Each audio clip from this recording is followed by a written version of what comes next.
गायत्री मंत्र के अंदर आया,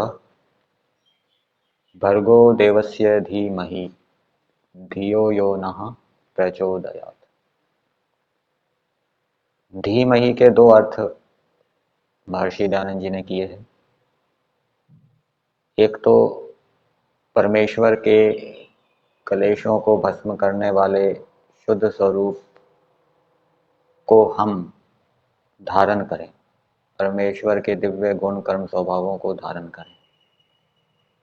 दूसरा, परमेश्वर के दिव्य गुण कर्म स्वभावों को विचारें, उनका चिंतन मनन करें।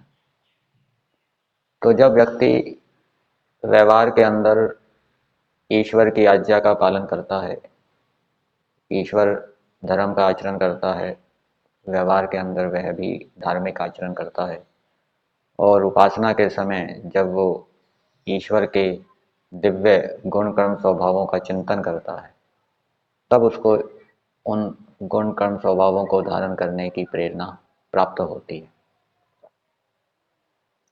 जो व्यक्ति महान बनना चाहता है, महान बनने का इच्छुक है, ऐसे व्यक्ति को अपने मन के अंदर महान विचारों को उत्पन्न करना चाहिए। परमात्मा सबसे महान है।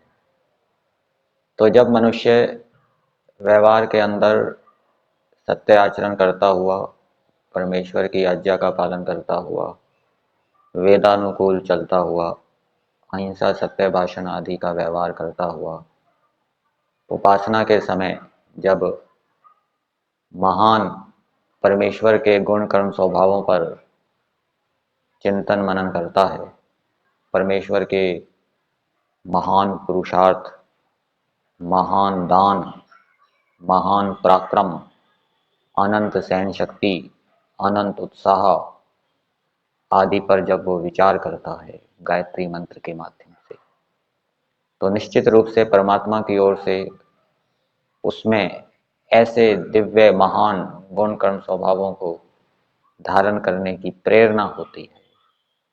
परमेश्वर के अनंत पुरुषार्थ के ऊपर जब व्यक्ति उपासना काल में एकाग्रता से चिंतन करेगा, तो परमेश्वर के समान पुरुषार्थी बनने की प्रेरणा उसको प्राप्त होगी, जिससे वह भी फिर महान गुण कर्मों को करना प्रारंभ कर देता है।